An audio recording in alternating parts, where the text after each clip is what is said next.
Welcome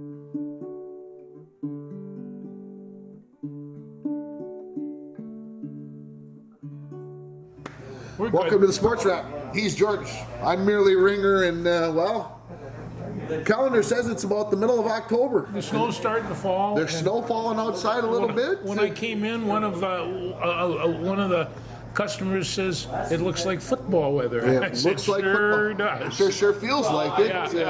Got that look. The colors are right. Yesterday I was in Brainerd. I was sitting at the Madden's golf course, and we were up and having breakfast right as the sun was coming up. And the leaves some of them are changing, some of them were still green, some of them were red and yellows, and the grass was perfectly green. The guys were out working, mowing the grass, getting everything set up, and I told Mike, I said, feels like the Ryder Cup out there this morning. Well, you know, and they take care of their greens down there, and they have so many of them. They got 5 or 6 different courses, and you know, and so, and they're all premier things, and you know, no, that's hey, that's a fun time, good resort. Yes, it's football season, but there's a couple things I want to talk about baseball first, because I don't want to miss out on them, because I'm going to forget.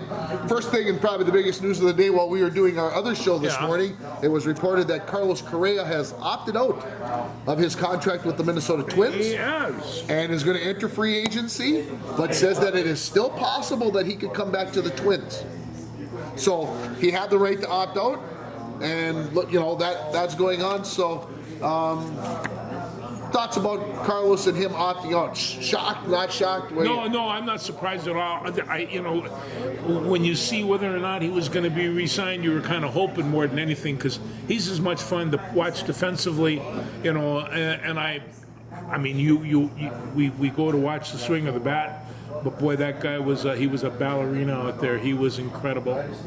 I'm going to say it this way. This is my initial reaction. No, haven't talked to anybody else. First time I told Dwayne, but this is my gut feeling on it.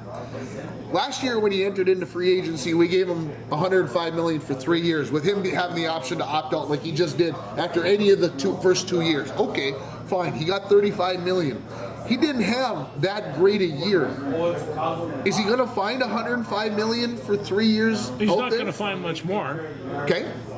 But you know, he does have a pretty good resume. He's got a great resume. You know, and you know, when he was at Houston, I mean, they had so much talent. I think you respond to the talent of your team. Sure. And so that's what he kind of did with the bat. But boy, he brought his Gold Glove up here, and there was very few games that I didn't see him snag something behind second that nobody should have been able to reach, and fling it over to first. I mean, the guy just had the feel, and they're fun to watch. Yeah, I agree. I agree. Sorry, I'm multitasking. Work. It happens. Family. There's things to be discussed. So I wanted to make sure I got those taken care of. Okay, baseball. Let's talk playoffs. Okay. We've got the 4 divisional series going on. We've got 2 of them that are tied at 1. We've got 2 that are at 1-0, and 1 that's going to remain at 1-0 on Thursday, because they've already postponed Cleveland and New York due to inclement weather. I mean, they've already... There's flood warnings all over New England and Maine and all the rest of that. They need that, don't they? They need some water. Well, I thought they needed a little bit of water, but who's to say? Yeah, well, not that much water. No, I'm kidding when I say that. So, yeah, let's talk about the Dodgers and the Padres first. Let's do that. The Padres took Game 2 last night, 5-3.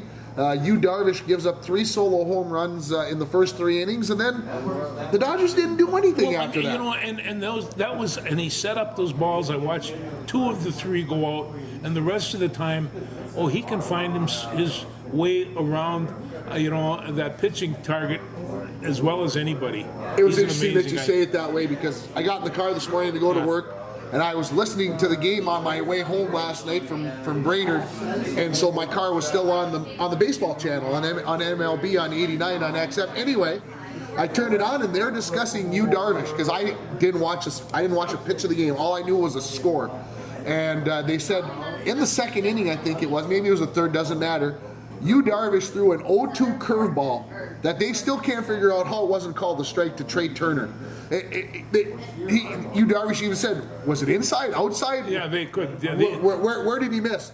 2 pitches later, he throws another curveball that's up out of the strike zone, outside, and Turner pulls it into the seats, out of the strike zone. On like I said, 2 pitches later, when he probably should have been out of the game. Now, if San Diego loses that game, I think obviously they're having a little bit of conniption, but they get over that. 2 things on that. Darvish was dealing, it sounded like, and it sounded like Trey Turner got pretty lucky. Well, you see some of these hitters that go out of the strike zone and do it quite effectively. It used to be that Yogi Berra was a legendary bat. Kirby Puckett. And so you get these guys that can swat that thing, so you don't know how to pitch them. I do know that I saw his curveball a couple of times, and that thing dropped about 3 feet. They weren't complete. That he had Vaseline on his ear or anything. No, there was nothing on that. It was just. I assume you heard about Musgrove with the New York Mets, that they went out and checked him for his ears. For the Vaseline. Yeah, and he says his ears were awful shiny. So I had never heard that. Well, the lights are pretty bright in New York, aren't they? I suspect they are. It's interesting, the whole Musgrove thing. Let's talk about it, because when they came out to discuss it, he did this. He took the cap off and he went this way. He didn't do this one. He only did this one, where he had been doing this. Now, the big thing on Twitter was the Vaseline wouldn't make the ball spin more, it would make it spin less. That's why you'd put Vaseline on a ball. Yeah. But what he was doing was Vaseline, go down and get the rosin. Now you give yourself a little bit of a paste. And now you can get the spin rate up.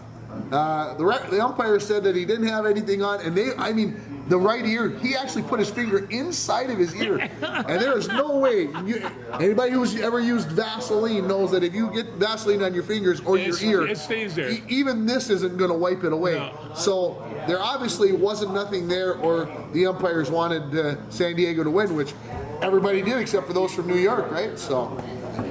No, that's a series to watch, because it's a championship of California, and and they're not that far apart, and it's. And I believe, if my math is correct, Musgrove will pitch Game 3, so we'll see if he's still dealing. Had this highest spin rate on the baseball all season long in the playoff game. I just like to feel the fire, because the New York fans were whining like a bunch of beep beep beep beep beeps, and so we So we got San Diego, LA. San Diego, LA. 5 games is going. Who wins? The Dodgers are probably going to get. Dodgers win in 5. They go back home. Mookie is not going to hit pop-ups the rest of the series.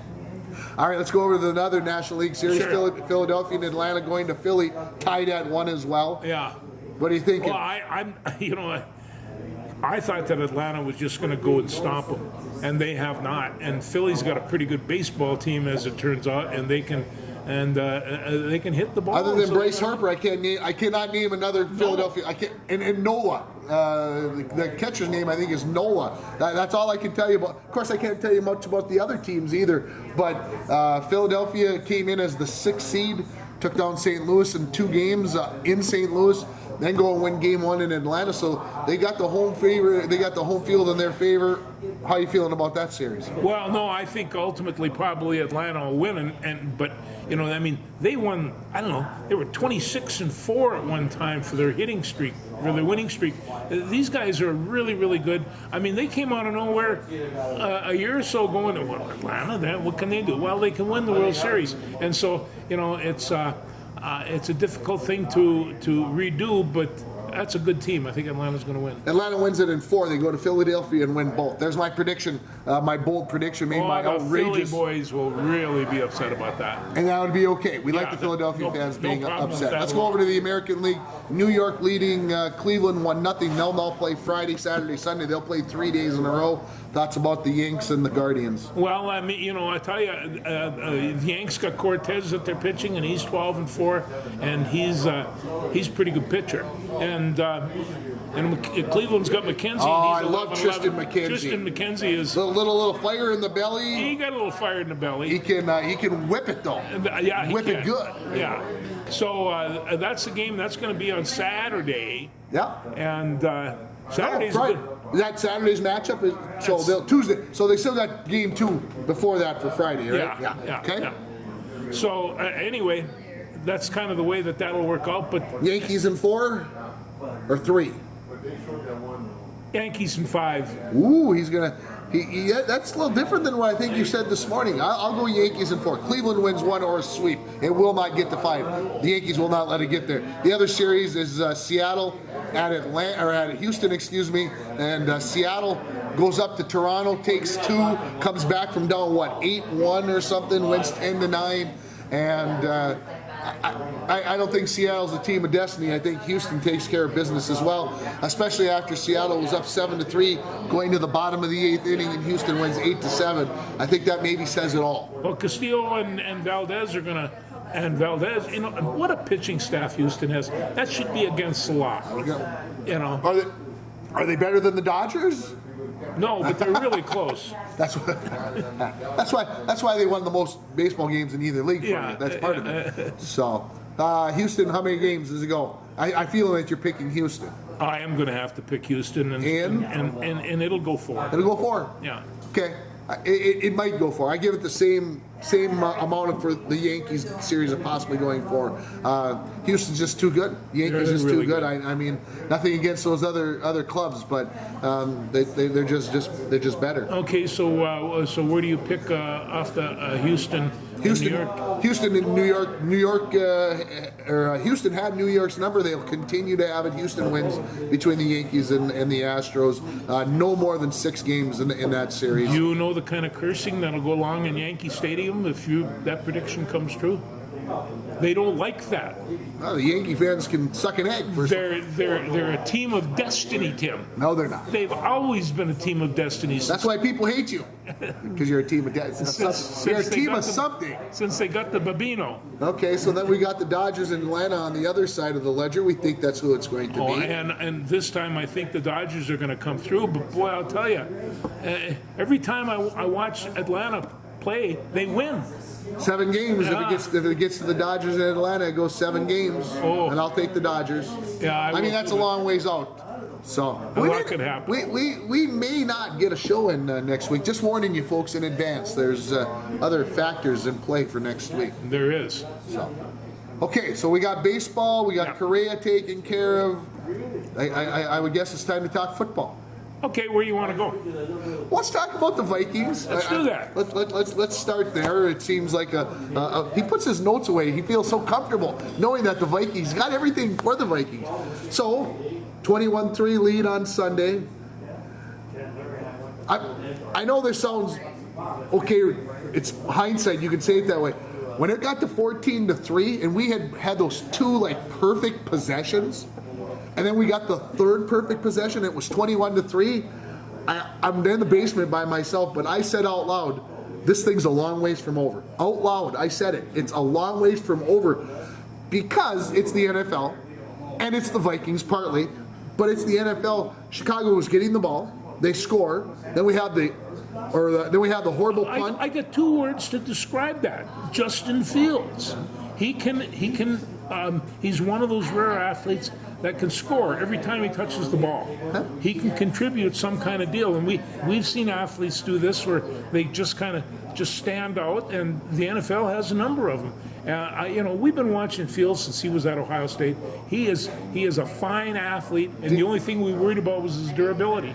Did you feel and I watched the game, but maybe didn't watch it close enough. Did you feel like they were trying to spy him with a linebacker at any point during the game? Well, I think they were, and I could see a linebacker squeeze up a little bit. Did it matter with his speed? Because I don't think any of their linebackers have enough speed to deal with it. And on top of that, they were only guessing which side he's going to go. But, one of the first plays we ever learned in college was a 16. 1 back through the 6 hole, the quarterback being there. So you got a quarterback off end or off tackle sweep. We practiced it for a week. Every day. I had no idea, that the running backs and the fullbacks would get the ball and all the rest of that. They were leading the play for the quarterback. Well, they kind of had that kind of deal with Justin Fields too, and he hits the corner. He can. Well, they had the one run called back. I mean, it was about as dynamic as it can get. It really was. Could have put the game into a totally different mode if that touchdown is recorded. The punt didn't help. 2 missed field goals. Yeah. Obviously, it would have been nice to see the offense get another 10 yards closer. I am not throwing the kicker Joseph under the bus at all. No, because he hit some good ones too. Well, they're 50-yard field goals, and so the one he misses, the one he gets blocked. I'm blaming the one that gets blocked. I'm blaming that on the blockers, not on Joseph. But that's why the game was so close. If the Vikings have those 2 field goals, one of those field goals, it's a totally different ballgame. And so one possession, one missed play there can change things so drastically. And again, go back and look at last week's 16 games that were played in the NFL. Go back and look at it, how many of them were more than a one possession ball game. They were really close. There's maybe this many that are more than one possession. That includes the good teams against the bad teams.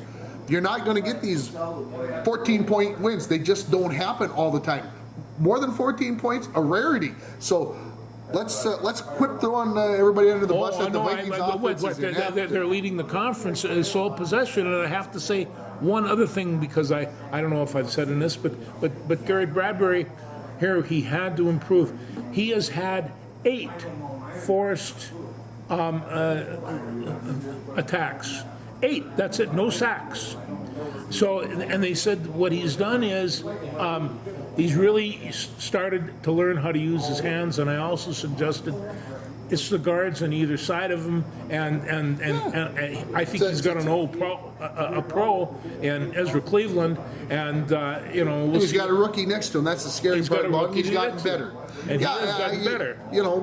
They talked about these linemen coming into the league, and you need sometimes 1 to 2 years to really start to understand what to do, the difference between the college game and the pro game.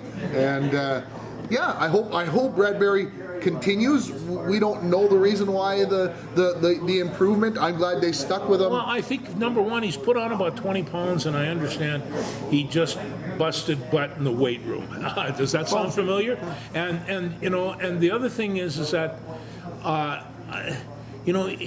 he's at a point in his career, and this offensive line is young, that he could, as the center does, take over leadership a lot of times of the offensive line, and I think he stepped into that responsibility. That is the one thing well. I think you hit a big point right there. That hit with me when you say young.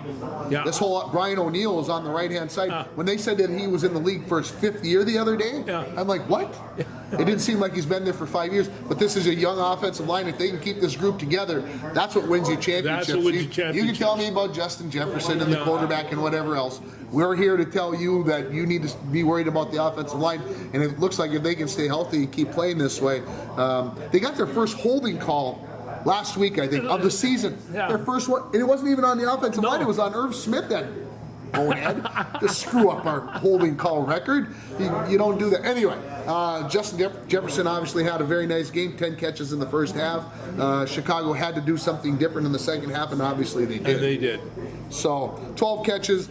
Does he have another big week against Miami coming up? He's one of those explosive guys, like we say. He can do something every time he touches the ball. Wow, that's Jefferson. But he has one big game, and then he has a tendency to fade a little bit. You don't see another 12 catches the next game. Well, I'm not saying that he's got to go for 12. I'm saying he disappears if he gets 5 or less catches. To me, a guy of his talent should have more than 5 catches every game, because he's probably going to get targeted 12 to 15. They're going to play Miami, and I know that the Miami defensive staff is going crazy on how to defend him and Adam Thielen and Osborne and any of the rest of them down there, because they're fitting into a pattern now. And the key is, I think, Jefferson, because you have to cover him at least with one person. You got to cover Jefferson with 2, I think. Yeah.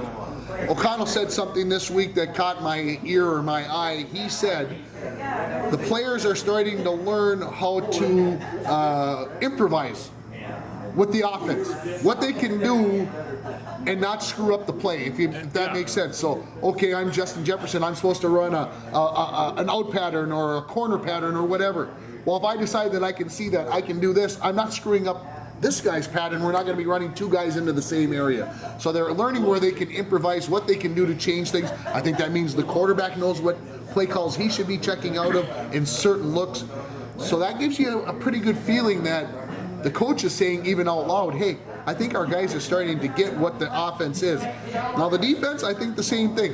Yes, they played very well against Green Bay the first week because Green Bay didn't really know what to expect from them. Teams saw what they were supposed to do. Philly had a nice game, and I think teams have continued to have nice games against them. And I know a lot of people are that this 3-4 isn't going to work. It's not working. I think you got to continue. Give the guys time. Well, on top of that, everybody goes to a 3-4 from time to time. I mean, this is just that's the standard defense. Is whether or not you want to do your defense from that, and many people do in there. I think Daniil Hunter got a sack last week. That made a lot of people happy because 99 got a sack. I don't think that means a whole lot. I mean, it's great if he does. But if you want him getting sacks, then he's got to be part of the 3, not the part of the 4 out of the 3-4. And he's not part of that 3, folks. That's not his number. He's not. It's a tackle, a nose, and a tackle. He's not a tackle. He's an outside linebacker now. He's a defensive end, if you prefer. And a lot of times, he's not always going to be the one rushing the quarterback. No. And the other team can dictate whether he's rushing or not by taking a guy over here, putting him in motion, and all of a sudden he becomes the drop end. He's got to get into coverage, and he can't rush the quarterback. So people are freaking out, and they got to understand it's a defense as a whole. Can you move them around and do more things? That takes time. Let's be patient. No, it does, especially with these linebackers or edge rushers or whatever it is, because they can switch sides in a heartbeat and flip-flop and go with their strong side. You can do an awful lot with these edge rushers if they have the capability, and that's like, we have young Hutchison from Michigan is with Detroit now, and it's just, is he was a first-round draft pick, because I believe Two overall. And was he worth it? Well, they think so in Detroit. Yeah, I'm sure they would like to have more wins in Detroit. They were scoring the heck out of the ball, but last week they get shut out by New England. Put up a goose egg, which I'm sure had them scratching their heads. It still got me scratching my head. Maybe that's why I got a little less up on the top here. But what did Coach Belichick like most of all? Defense. Yeah. So we'll see how things play out. New England comes to town on Thanksgiving night. Don't forget that. Put that in your plans. And I'll bet Bill Belichick's going to find a way to take Justin Jefferson out of the game. Well, he will. That's how it works. So, what else did you see in the NFL last week? Let me see here. I threw you a beach. Here's a hanging curve for you, George. Well, what did you see Sunday morning? You know what I did? I saw Patrick Mahomes hit Kelsey for 5 touchdowns. 4. 4? 4 touchdowns. That's all? Yeah. 7 catches, 4 touchdowns, 25 yards. Here's the stat for you. Got it off the phone. Didn't do the research myself. There have been 42 receivers that have caught 4 touchdowns in a game. 42 of them. 40 of them have been above 100 yards. The 41st one had 93 yards, so just short of 100. Kelsey did it in 25 yards. 7 catches, 25 yards only. That's only 3.5 yards per catch, folks, but he got 4 touchdowns out of it. Well, and the Chiefs and the Bills are loading up, so that's the tide of the. That's where the tide is going. Now, how disappointed are you in the Los Angeles Rams and the Cincinnati Bengals? I'm not disappointed at all because I don't want the Rams. I don't want them to win again. I never wanted them to win in the first place. And Cincinnati, well, Cincinnati was a really bad team for a long time. What didn't they have? They didn't have a quarterback. Yeah. But guess what happens? He all of a sudden doesn't have a good offensive line in front of him. Guess what happens? We have to keep drilling you. When are you guys going to understand it? Got to have an offensive line. First, absolutely. I threw him this big changing, this big curveball about the Green Bay Packers on Sunday morning. Didn't you enjoy watching the Packers lose in London? Undoubtedly, and I'll tell you about the London game. I watched the crowd because these Londoners put on whatever NFL gear they have, and so it doesn't matter what team it is. I saw cheeseheads with the British flag stuck on top.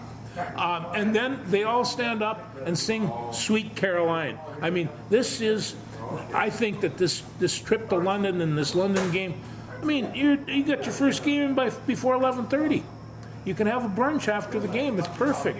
So I enjoyed it. I enjoyed it a Game lot. in Munich in a couple of weeks. They're going to go to Munich. They're going to go to Munich for the And, first time. And and I know the German fans are pretty rabid as well. So no, and also and getting back. The Giants are no flukes anymore. They're going to be up there with Philly and and the Cowboys and Washington. They're not the I bottom of always the swore heap. that it was Cooper Crandall in the game, but it was Saquon Barkley actually that I saw in the game. Saquon Barkley is an amazing running back, and they are taking the most out of the rushing game, probably any other team in the NFL right now. I think potentially the Vikings could overtake that, but. I am not sold yet on the Giants. I know they're 4-1. I'm not sold yet. Are you? But you got to be surprised that they're 4-1. I'm shocked that they're 4-1. That's why I say I'm not sold that that they got a chance to go to the Super Bowl. Oh no, I don't. I don't even know if they're going to make the playoffs. And 7 teams make it. 4-1 it'd be kind of tough to miss.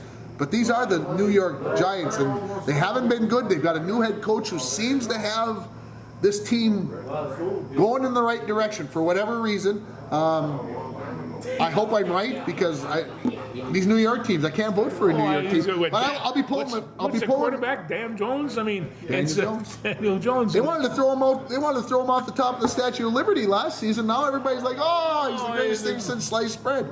We're going to be cheering for the New York Jets this week, though, because they play the Packers. Well, yeah. What is this? Jets. Life is good. Life is fine. I hate the Packers. Something like that. Something like that. So, we found out that Arizona still cannot win at home in the NFL. No, they can't. That's 8 losses in a row at home. I don't try to explain that to me with a team that's pretty good. That was a pretty good team. But they've lost 8 in a row at home. That's another head scratcher. They got a good quarterback. It seemed like to have a good, sound set of specialty players. I mean, they could speed. They had bad schedule. Sometimes that's it. Sometimes that's just the way the NFL works out. Ask the Las Vegas Raiders being up 17-0 on Kansas City, getting back to that game, and then things fall apart, boys and girls. Quickly, too. Welcome to the NFL. Yeah. So let's talk college football. Let's do that. And let's talk about your Gophers, our Gophers, who had the week off last week to lick their wounds after being beat up by the Purdue Boilermakers. And anyway, I mean beat up. I have to be frank on that one. So we got a chance to get beat up again this time as we go to Champaign Urbana. Whatever we got a chance to do, we get to do it with Mo Ibrahim, and it's just like that helps a lot. 2 weeks ago when the Gophers lost, they moved into the top 25. They were ranked 21st. Illinois is into the top 25 for the first time since 2011. You don't think they're having sunshine blowing up their butts all over campus? This is why the Gophers win. Well, that's right. Because they're not going to be able to handle that success, and the Gophers come in, take care of business. I said this morning that they would win by more than a touchdown. I stand by that. I think what we have here in Illinois is a very, very talented coach. He's very ambitious. He wants to win the Big Ten West very badly. Fred Bielema, you're a dreamer. Thank you for being a dreamer, but it ain't going to happen. No, but he is 4-1 right now, and he thrashed Wisconsin. And so it's Wisconsin's not the Wisconsin teams of old.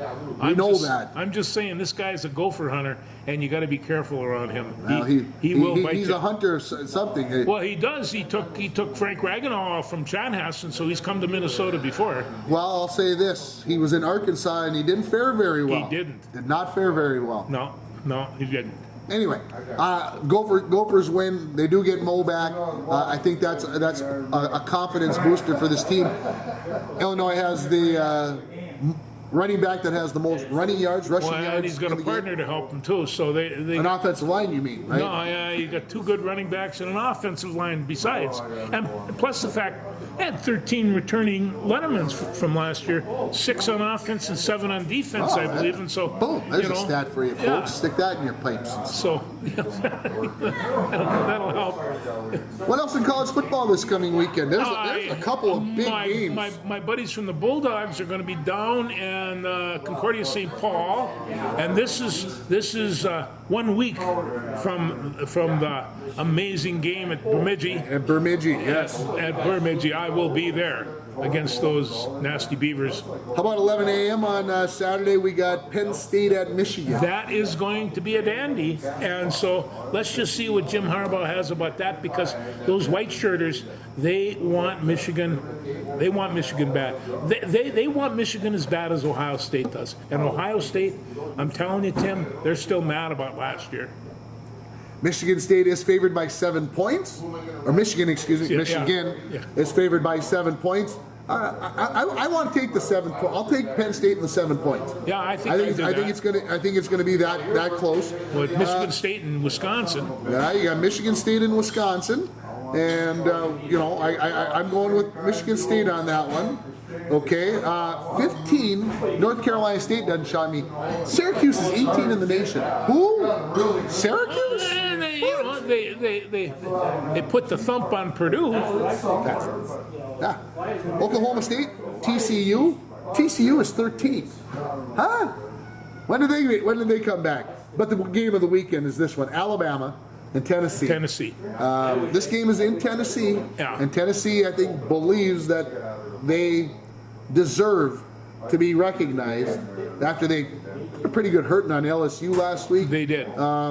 But is there an upset there, or no? I'll take it. Out of a molehill. I would take them by 7 with 7 points. Oh, yes. But Tennessee they're going to be loud. They're going to have people running around there with hound dogs, and I like that.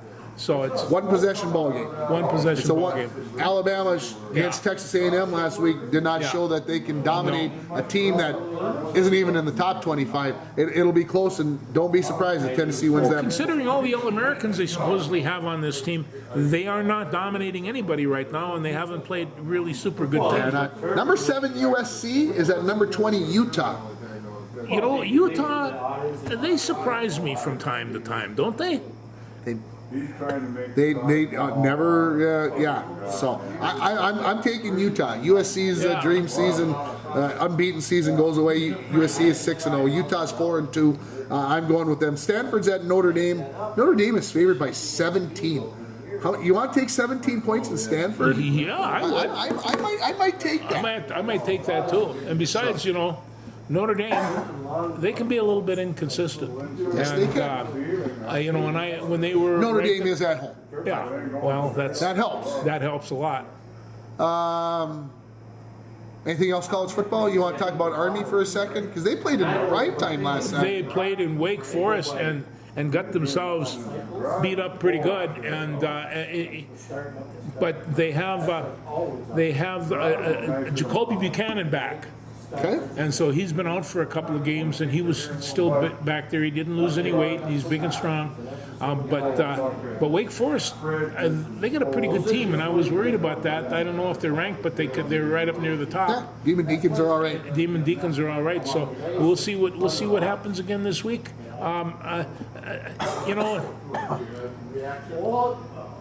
We'll just see what happens for the rest of the season. But the Army seems to be just a little bit deflated. I think Navy is, and I'm afraid Air Force is flying pretty good. So we'll see what happens. We're going to try this, folks, see if I can make it work. Get that tickle out of there. Yeah. Let's talk Bronco football before we leave football. My favorite sport. Go ahead. Okay, the game the other night, Lou Barley Field with all these Lou Barley descendants down there.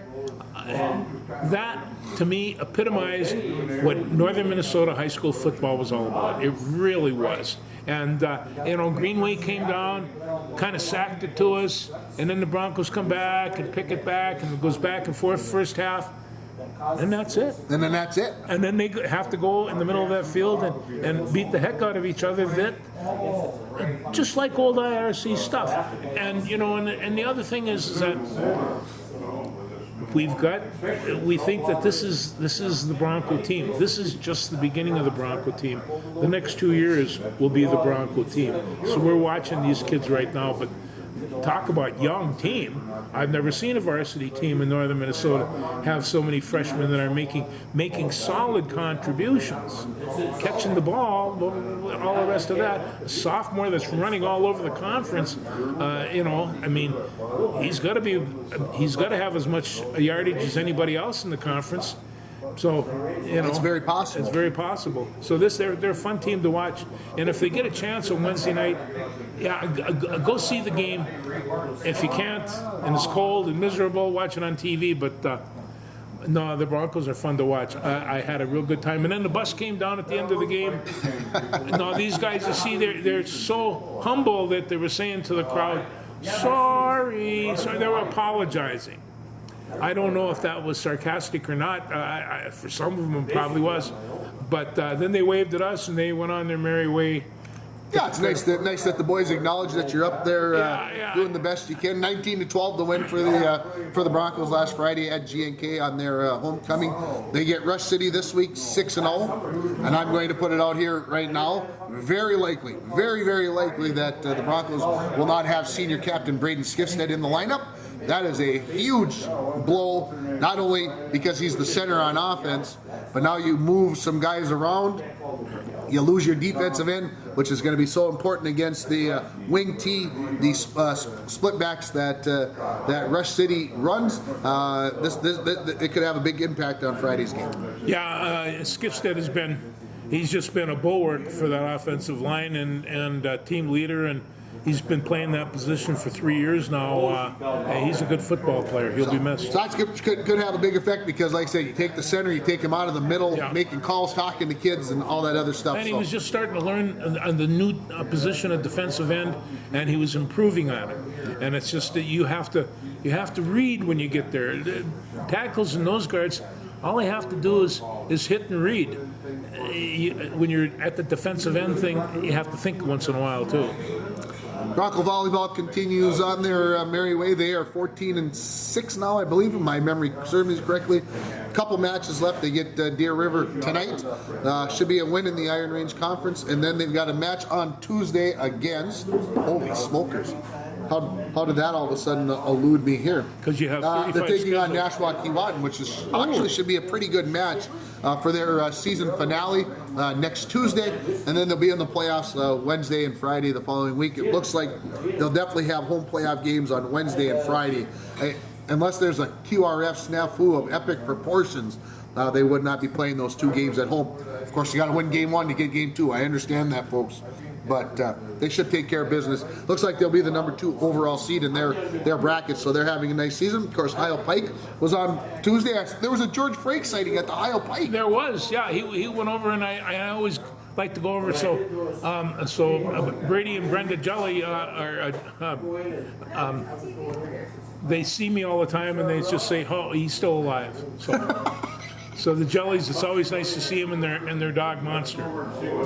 Abby Hutchinson wins the girls race for the Broncos, as the Broncos finished second behind Ely as a team. The boys team finished in 4th, and Camden Diedrich was the top finisher. I think it was 16th, if my memory serves me correctly. And a Fort Francis kid, really nice kid, Trent Wilson kid. What a nice lad he is. Had a chance to talk to him after the race. He took first overall out of the boys race, and Ely also won the boys competition. So Ely's got a nice cross country team, and I think you'll see that come up here in the section championship, which is in a couple of 2 weeks from today, actually, on a Thursday.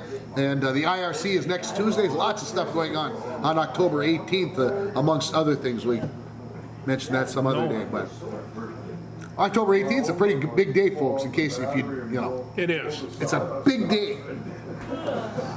So, girls swimming and diving tonight. We got them against Chisholm. Should be some fun. They get Northeast Range next week. That should be even some more fun. And they're 4-2 on the season, so hopefully they can keep things rolling with a win against Chisholm tonight. And of course, we're getting to playoff time. We are. Monday the 24th, 7A volleyball. Football on the 25th, 2A volleyball on the 26th, cross country on the 27th, more volleyball on the 28th, football on the 29th. Put Tim in heaven. Come on. 6 days in a row on the air. I can feel it coming. I hope. It's the way it should be. 6 days on the air, and I'm 6 going days to on the make it road. home We're tonight. gonna make it home tonight. That's the little David Dudley, right from Minnesota, for heaven's sakes. Yeah. So, let's see. We got to talk basketball. Let's talk Little Buckets. His favorite team, the Minnesota Timberwolves, are 4-0 in the preseason. Means doodly squat, but it's nice. Well, it does, and you know, when I read I read the game last night, and it's always anytime you see the Timberwolves beat the Lakers, that's a good thing for me. But they were getting and the two superstars, weren't playing, so I think they're going to be all set. They start open with Brooklyn, I believe. LeBron James isn't a superstar. I'm kidding. LeBron James had 25 points and 11 rebounds, and the Wolves still won. Yeah. Like I said, it's preseason, but they did beat the Lakers twice last year in the preseason here. Yeah. Kind of like that. They got the Brooklyn Nets. Who's to say what that'll be? Yeah, and of course it is the last preseason game, so you would suspect you might see some of Brooklyn's best players, but then on the other hand, maybe you're not going to see anything. No. Maybe it's just like preseason football now. You're not going to see anybody play, but Wolves open the season a week from today.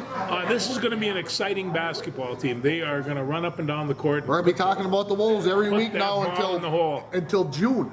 Well, and then Did you hear that? Till June. Jesus, Till goes a long June. time. That means that they make the Western Conference Finals. See, with college basketball, you only have to go to March. And What'd you hear about Big Ten Media Day for men's and women's basketball? It was in Minneapolis this year. First time ever. I just know that Ben Johnson has an opportunity. I mean, he is getting some people pulled in here, and he has to replace a couple of people, but I think they're going to be just fine. They're going to be a lot better off than they were last year. Yeah, they started last year, 10-0, Yeah. 9-0, 10-1. But they had the best shot blocker in the country who's gone on, and and all the rest of this. That'll be a little bit different team. We'll talk more Gophers because we got to wait till just about the start of November before we. Oh wait, November is getting real close. Yeah, we're getting close. Getting real close. You keep on looking at your watch on your wrist. What do you see? This is my calendar right here. Can you see my calendar right there? It's my visualization tool. Let's talk hockey. Here we are, the Wild. Let's talk about the Wild. They're really well named this year. Let me ask you before we get too far into it. You said that it's going to be a great basketball season. The Wolves are going to be fun to watch. Which team has the better season? When we get to June, which one had the better season? I think the Wild's going to have a very, very good season, and we'll see how high they can make it into the playoffs. They will make the playoffs, but I think, as our partner said this morning, the Timberwolves are underrated. And people are going to start taking a look at them. And I mean, and you mentioned Memphis, and I love Memphis. He loves Memphis. I know that's all I got to say. I just say John Morant, and he's like, okay, it's done. But outside of John Morant, oh no, that's not true. They were out with him for about 6 weeks last year, and they still did okay. They still did okay. So that's the team to beat. I feel like this is how I feel like how it's going to play out. If you look at like the percentage of wins, where all that happens, the Wild have a better regular season. It might be at the end of the playoffs that the Wolves have had the better playoff run than the Wild. And like I said, I hope we get a chance to have long ones. I'm excited for the Wild. I can't wait to watch Marco Rossi on a regular basis. I want to see Matt Boldy out there in his second year. I want to watch Addison. I want to watch how he plays on the defense.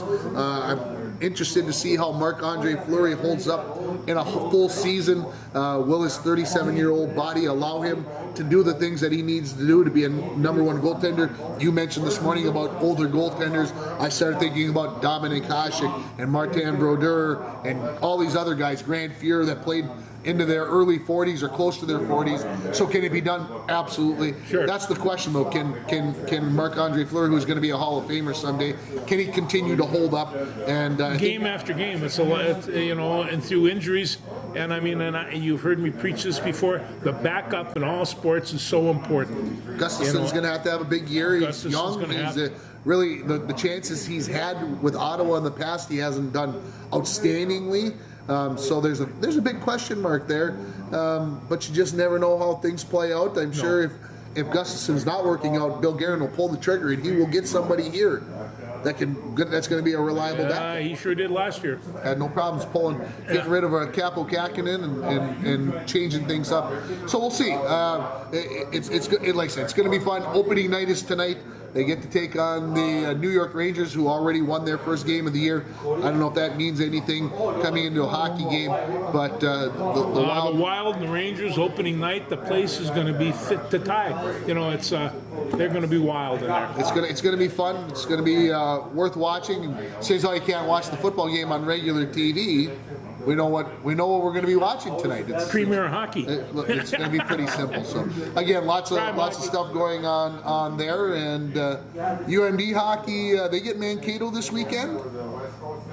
So is that in Duluth or Mankato? No, that is in Mankato. Okay. Otherwise, you'd be there. Otherwise, I would be there on Saturday night, but they get the Cheeseheads the following week, and of course, lots of stuff going on. Minnesota's number 2, Mankato's 5, UMD's right in the mix in the top. They've got no reason not to be there, and it's going to be a fun, exciting college hockey season. UMD's got a couple of new guys that I think are going to be very dynamic, very fun to watch from just watching the one game that I got to watch live. And like I said, I'm getting excited. I want to see the Dogs get back to, well, they haven't really fallen off. I shouldn't say that. You know, the coach, he recruits so well, and you know, he's got such a reputation. The guys, I mean, I don't know how much transfer portal he runs into. Got a few. But you know, he knows what he's doing there. He's probably, you know, one of the most experienced coaches in the league, and it's just no doubt about that. And had great training. So no, I'm looking for good things from UMD. He always pulls out something.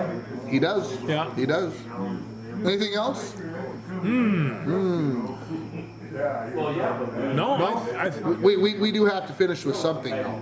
You know, I'll tell you what. This is what I have. I got a couple of things. Number one, in Care 11, I watched Care 11 the other day, and there was a groundbreaker on there, and the groundbreaker was for girl athletes, and the very first girl to ever win a gold medal in the state of Minnesota was Sue Ahlstrom, and she was featured in this 4 or 5 minute feature of Care 11. Get that on your phone; it's worth watching. Yep. And then there's another one. I've got an old. This is a wrestling shout out to my friend Joe Batdorf, who's got this 14, 15-year-old daughter named Malika, and he brought her over to Santa Clara where they were having a wrestling tournament, and she was one girl of 26, and she took care of business at 114 pounds, and so you know, and this girl is something. She's not only pretty as a picture, she's a fantastic pianist and great student, and now she's got the full package. Now she's a grappler. Now she's a grappler. So Malika, congratulations, girl. I knew you could do it. We got to finish the show by talking about the passing of Frank Yuso this past week. Yeah, it's a pill that you knew you were going to have to swallow sooner or later. Hadn't seen Frank out and about in basically a couple of years, and had a chance to talk with son and grandson this morning, Brian and Matt, on the radio, and they just, afterwards mentioned that, I asked, was he still at home? And he was still living at home. I wasn't sure of that right up until about 3 or 4 days before he went to the hospital. And Brian said this, we got talking about the strength. You talked about Frank's strength and everything this morning, and he talked to that mom about 10 minutes before he passed. Evelyn told Brian, you got to come over here and take his hold of his hand because he's crushing my hand. Frank was holding her hand while he was in bed, and he was squeezing so hard that he was hurting her. And so the strength, even to the end, for Big Frank was still there. Frank, for those of you that don't know, grew up in the Falls, graduated in '54, right before the state championship team. He was not part of that state championship team. He was an all-conference basketball player, went to the U, played there, then was drafted by the New York Giants. Played in the greatest game ever played in 1958. Matter of fact, played both ways, offensive and defensive tackle. That was starting to Rosie go Greer away. got injured. Rosie Greer got injured, and so he got to play both ways. And when the Vikings came to be in 1961.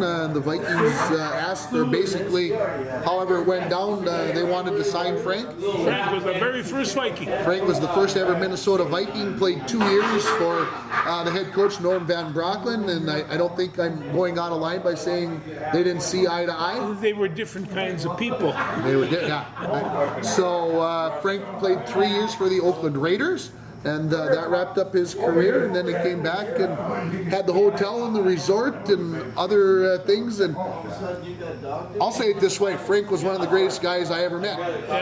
Pure and simple. And you're not even exaggerating.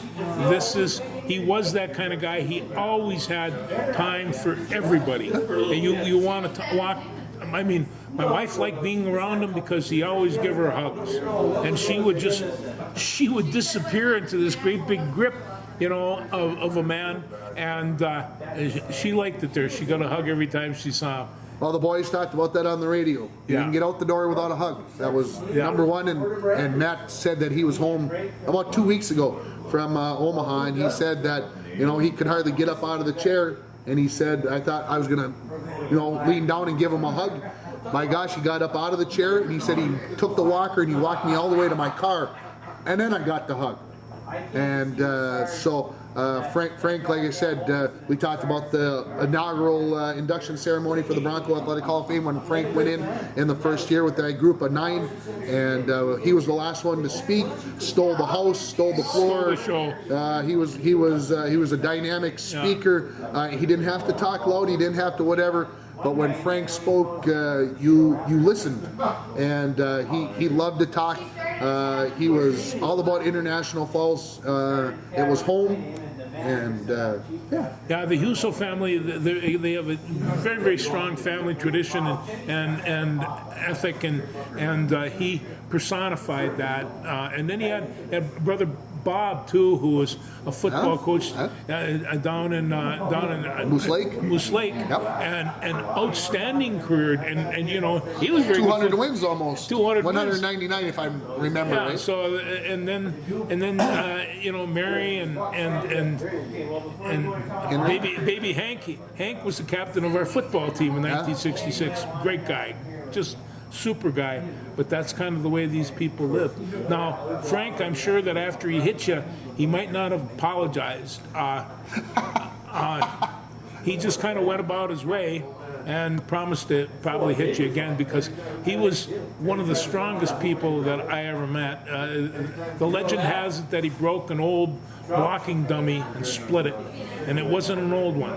It was relatively new, and he just went around and caught it right in the middle and cracked it right through. The boys mentioned that he was only on skates once in his career. He said, his grandsons played hockey, his sons played some hockey, and he talked about the fact that they only got him out on skates once. He had his shoulder pads on from the Raiders and his Raiders helmet. Can you imagine Frank out on the ice? And they got him out in front, and he scored a goal, and then they all mobbed him. It was a great story. I'll send it to you. Yeah. But Frank and his family, condolences also to the Koshik family.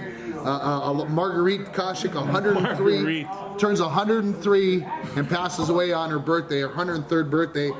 Just an incredible life. I told one of the boys, I says, I know she's your mother, but in International Falls, Marguerite is all our mother, and she was the town mother, no two ways about it. Beautiful lady, and could she sing?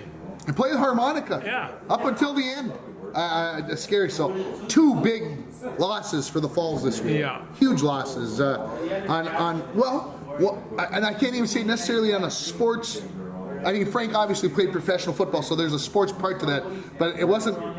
Those two were. Yeah, they were bigger than life. Well, sort of as long as Marguerite's here, I'll tell you, one time Switzerland and the Soviet Union were going to play a junior hockey game in Bronco Arena. Yeah. And Marguerite was going to sing the national anthem for Switzerland. Okay. She sang the first verse, she sang the second verse, she sang the third verse, and she finally sang the fourth verse. But she knew every verse to the Swiss national anthem, and as I recall, Russia just played their tune. I was going to say, she's saying the Russian one then afterwards, because there wasn't any, she probably played it on her harmonica. She might have. She could do just about anything. So, again, condolences to both families, and losses not only for them, but for our town. It is, for sure. Anything else? Nah, that about does it for Before I me. get too sappy here? No. We are sappy type guys. That's just, we're emotional. All athletes are. That's kind of, I heard that anyway. Let's go Wild tonight. Let's go Vikings on Sunday. Take down those Miami Dolphins with a third-string quarterback. We'll see how they do. Yeah. Thanks, everybody. Don't hit his head.